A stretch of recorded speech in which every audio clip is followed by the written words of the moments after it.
కేసీఆర్కు సమన్లు జారీ చేసేటువంటి అవకాశాలు కనబడతా ఉన్నాయి చూస్తున్నాం. మరి కేసీఆర్కు సమన్లు జారీ చేస్తే కనుక కేసీఆర్ను కూర్చోబెట్టి ఎంక్వైరీ కనుక చేస్తే ఈరోజు చూడండి ఆఫీసర్లు ఇంజనీర్లతో పాటు కేసీఆర్ను కూడా ఎంక్వైరీ చేసేటువంటి పరిస్థితులు ఉన్నాయంట. కాళేశ్వరంపై జస్టిస్ చంద్రఘోష్ ప్రశ్నించే ఛాన్స్ అంటే ఈరోజు మన నిన్నక మొన్న ఒక ప్రైవేట్ టీవీ ఛానల్కి కేసీఆర్ గారు ఇంటర్వ్యూ ఇచ్చారు.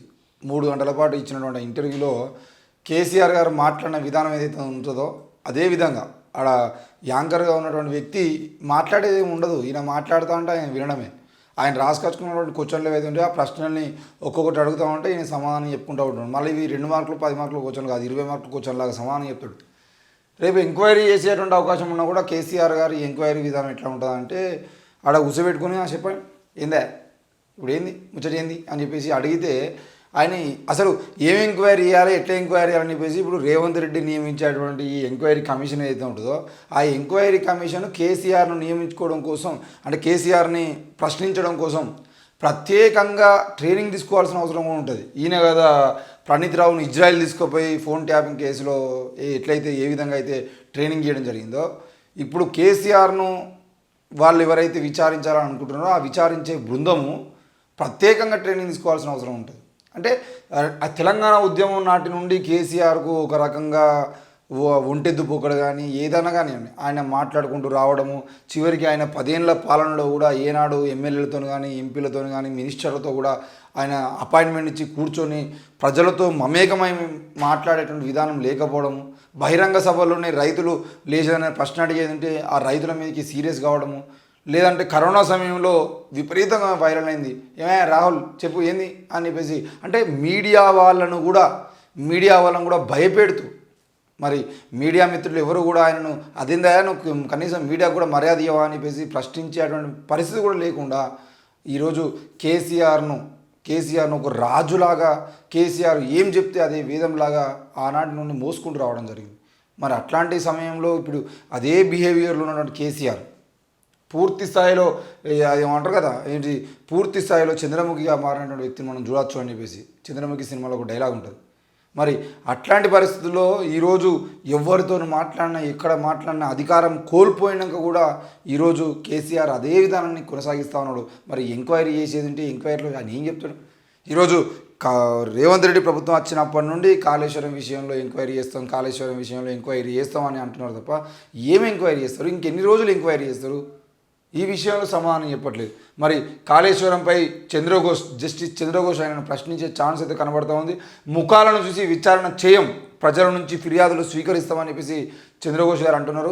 ముఖాలను చూసి అంటే ఇప్పుడు కేసీఆర్ను చూసి భయపడో లేదంటే హరీష్ రావును పిలిపించి, ఎందుకంటే అప్పుడు నీటిపారుదల శాఖ మంత్రి హరీష్ రావు కాబట్టి హరీష్ రావును కూర్చోబెట్టడము, లేదంటే కొంతమంది నీటిపారుదల శాఖ అధికారులను కూర్చోబెట్టడం, ఇట్లా ఒక్కొక్కరిని మొహం చూసి మేము విచారణ చేయము, తప్పకుండా అందరినీ ఒకే రకంగా చేస్తామని చెప్పి చెప్తున్నారు. ఒకే రకంగా చేసేది మొత్తం బయటపడుతుంది, ఏం టెన్షన్ పడాల్సిన అవసరం లేదు. కేసీఆర్ను కూర్చోబెట్టిన తర్వాత మీ విచారణ కమిటీ ఎట్లా పనిచేస్తుంది ఏంది అనేది మేము కూడా చూస్తూనే ఉంటాం. ఇక పరిస్థితులను బట్టి నోటీసులు ఇచ్చేందుకు జ్యుడిషియల్ కమిషన్ కసరత్తు, కమిషన్ ముందు హాజరుగాక తప్పదా అప్పటి ఇరిగేషన్ మంత్రి హరీష్ రావు సైతం. మరి కాళేశ్వరం ప్రాజెక్టు విషయంలో అప్పటి సీఎంగా ఉన్న కేసీఆర్ను జ్యుడిషియల్ కమిషన్ ప్రశ్నించనున్నదా? ఫస్ట్ టర్మ్లో ఇరిగేషన్ మంత్రిగా ఉన్న హరీష్ రావు సైతం విచారణ ఎదుర్కొనక తప్పదా? కమిషన్ ముందు హాజరయ్యేలా వారికి సమన్లు జారీగానున్నాయా? అధికారులు ఇంజనీర్లను ప్రశ్నించినట్టుగానే వీరిద్దరిని కూడా ఎంక్వైరీ చేయనున్నదా? ప్రాజెక్టుకు సంబంధించిన అంశాలపై వారి వివరాలను సైతం తెలుసుకోనున్నదా? వారిచ్చే సమాధానాలను ఫైనల్ రిపోర్ట్లో ప్రస్తావించనున్నదా? ఇలాంటి అనేక సందేహాలకు అవుననే సమాధానాలు వినిపిస్తున్నాయి. కమిషన్ చైర్మన్గా ఉన్న జస్టిస్ పినాకి చంద్రఘోష్ నేరుగా వారిద్దరి పేర్లను ప్రస్తావించకపోయినా, నోటీసులు ఇస్తామని చెప్పకపోయినా ఎంక్వైరీ ప్రాసెస్లో వారిని ప్రశ్నించే అవకాశం ఉందనే సంకేతాలు మాత్రం అందుతున్నాయి. జస్టిస్ పినాకి చంద్రఘోష్ నేతృత్వంలో రాష్ట్ర ప్రభుత్వం జ్యుడిషియల్ కమిషన్ను ఏర్పాటు చేసిన తర్వాత ఆయన మొదటిసారి రాష్ట్రానికి వచ్చారు. బీఆర్కేఆర్ భవన్లోని 8వ అంతస్తులో ఏర్పాటు చేసిన ఆఫీసులో రాష్ట్ర ఇరిగేషన్ శాఖ మంత్రి ఉత్తమ్ కుమార్ రెడ్డి, ఆ శాఖ special secretary Prashant Jeevan Patil, engineering చీఫ్లు అందరూ కలిసి నిన్న కూర్చొని మాట్లాడుకోవడం జరిగింది. ఏది ఏమైనా కేసీఆర్ను, హరీష్ రావును, ఆయన మంత్రివర్గాన్ని, లేదంటే ఆయన అధికార యంత్రాంగాన్ని, అప్పుడు పనిచేసిన అధికార యంత్రాంగాన్ని మొత్తాన్ని కూడా కాళేశ్వరం మొదటి టర్మ్లో కాళేశ్వరం నిర్మాణ ప్రాజెక్టు మొదలుపెట్టినప్పటి నుండి ఎవరెవరు ఇందులో ఉన్నారు అని చెప్పేసి అందరిని విచారించేటువంటి అవకాశాలు అయితే కనబడుతున్నాయి.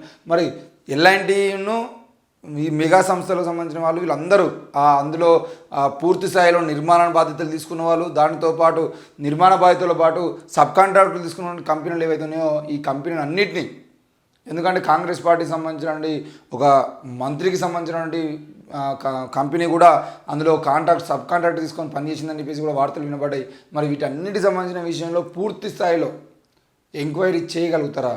ఎంక్వైరీ చేసి కాళేశ్వరం ప్రాజెక్టులో 1,00,000 కోట్ల అవినీతి జరిగిందని చెప్పేసి రాహుల్ గాంధీ, మల్లికార్జున ఖర్గే, నరేంద్ర మోడీ, అమిత్ షా లాంటి వాళ్ళందరూ మాట్లాడుకుంటూ వచ్చారు కదా.